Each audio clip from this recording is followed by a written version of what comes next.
بسم الله الرحمن الرحيم، والصلاة والسلام على أشرف المرسلين.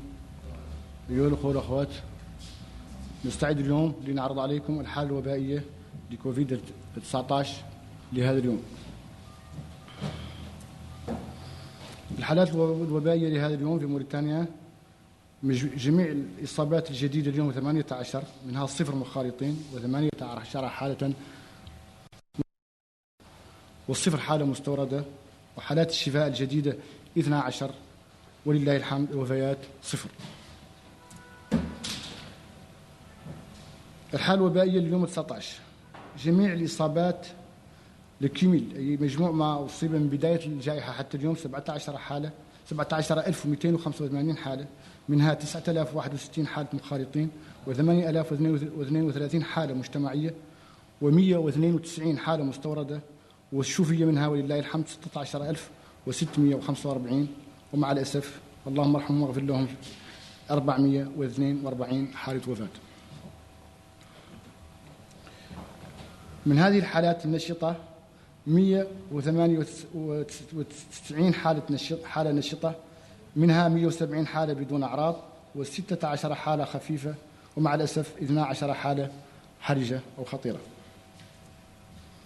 تتوزع هذه الحالات على النحو التالي: الترارزة مقاطعة بوتلميت حالة واحدة، داخل نواديبو مقاطعة نواديبو 4 حالات، تقانت مقاطعة مجرية حالة واحدة، نواكشوط الغربية مقاطعة القصر حالة، نواكشوط الغربية تفرغ زينة 6 حالات، ونواكشوط الغربية أيضا مقاطعة تيارت حالة واحدة، نواكشوط الشمالية مقاطعة تجونين حالة، وعرفات ونواكشوط الجنوبية مقاطعة عرفات حالة، ونواكشوط الجنوبية أيضا الميناء حالة، ومقاطعة الرياض دائما في نواكشوط الجنوبية حالة واحدة.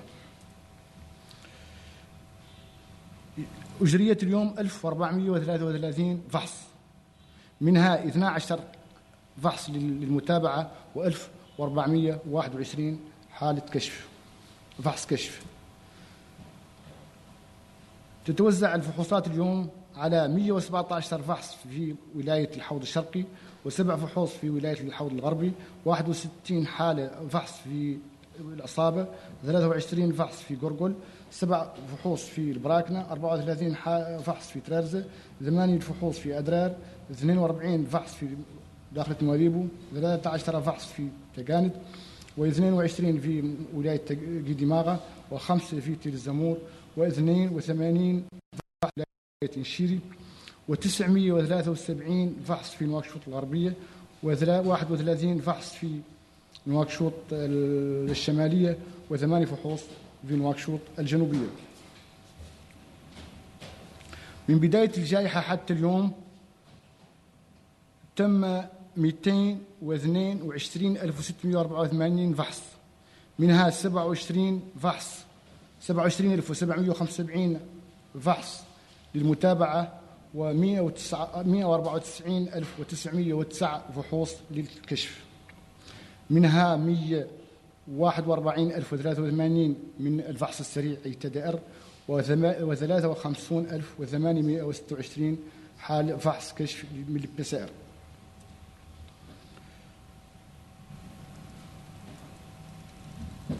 Donc, nous allons commencer aujourd'hui pour vous parler de la situation quotidienne du Covid-19 en Mauritanie. 18 cas nouveaux positifs, 0 cas positifs de contact et 18 cas communautaires et donc 0 cas importés. Nous avons 12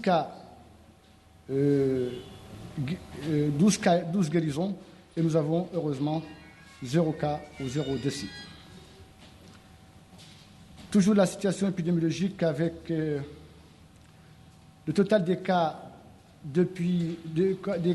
positifs depuis le début de la pandémie, 17 285, avec 9061 cas contacts, 8032 cas communautaires, 192 cas importés et 16 645 guéris et malheureusement 442 décès.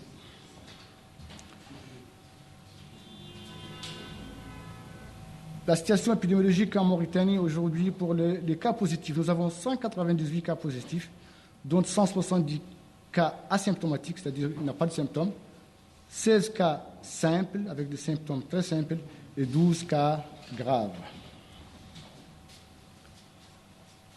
La répartition des cas selon la région, le Trarza, la Muqata'a de Boutilmit, 1 cas. La wilaya de Dakhlet Nouadhibou, ville de Nouadhibou, ou Muqata'a de Nouadhibou, 4 cas. La wilaya de Tegant, la Muqata'a de Moudjiria, 1 cas. Nouakchott Ouest, la Muqata'a de Ksar, 1 cas. Et la Muqata'a de Tafragzain, 6 cas. Nouakchott Nord, la Muqata'a de Tayaret, 1 cas. Et la Muqata'a de Toujounid, 1 cas. Et Nouakchott Sud, la Muqata'a d'Arafat, 1 cas. La Muqata'a de Mina, 1 cas. Et 1 cas à la Muqata'a de Riyad. Donc les tests effectués aujourd'hui, c'est 1433 tests, dont 12 pour le suivi et 1421 pour le diagnostic, dont 573 cas TDR et 848 PCR.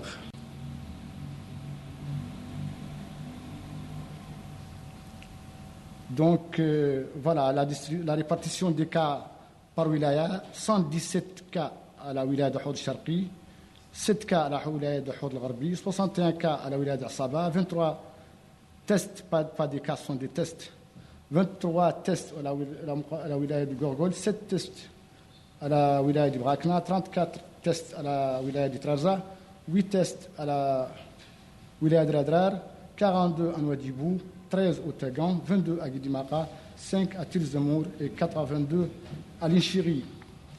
973 tests ont été effectués à Nouakchott Ouest, 31 tests effectués à Nouakchott Nord et 8 tests effectués à Nouakchott Sud. Le cumul des cas depuis l'apparition de la pandémie, 222 684 tests effectués, dont 27 775 de suivi et 194 909 tests pour le diagnostic, avec 141 423 avec le TDR et 53 826 avec la PCR. Je passe donc la parole à ma collègue, la directrice de la médecine hospitalière pour les cas au niveau des hôpitaux.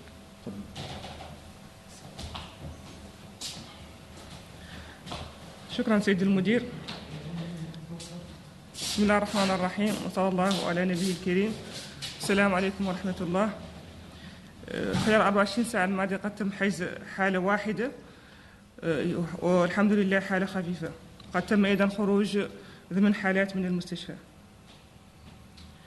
عدد المحجوزين اليوم 28 يتوزعون كالتالي: 6 حالات في مستشفى نواذيبو، 9 حالات مستشفى المركز الوطني للتخصصات، من بينهم 5 حالات خفيفة 4 حالات حرجة، حالتان مستشفى صداقة، حالة خفيفة وحالة حرجة، 7 حالات المستشفى الوطني، من بينهم 4 حالات خفيفة و3 حالات حرجة، 5 حالات مستشفى الشيخ زايد، من بينهم حالتان خفيفة و3 حالات حرجة، حالتان بالمركز الوطني للأمراض القلب، من بينهم حالة خفيفة وحالة حرجة. نسأل الله الشفاء لجميع المرضى. منذ بداية الوباء قد تم حجز 2320 حالة، من بينهم 1884 حالة خفيفة، 436 حالة حرجة، و2258 خروج من المستشفى. Mesdames et messieurs, salam alaikum wa rahmatullah. Durant les dernières 24 heures, un nouveau patient a été hospitalisé. Il s'agit d'un patient présentant des symptômes légers. Et 8 nouveaux patients sont sortis de l'hospitalisation.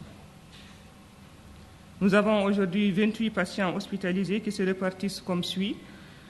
3 patients au centre hospitalier de spécialité de Nouadhibou, 9 patients au centre hospitalier de Nouakchott, centre hospitalier de spécialité de Nouakchott, dont 5 cas légers et 4 cas graves, 2 patients à l'hôpital de l'Amitié, dont 1 cas léger et 1 cas grave, 7 patients à l'hôpital, au centre hospitalier national, dont 4 cas légers et 3 cas graves, 5 patients au centre hospitalier Cheikh Zayed, dont 2 cas légers et 3 cas graves, 2 patients au centre national de cardiologie, dont 1 cas léger et 1 cas grave.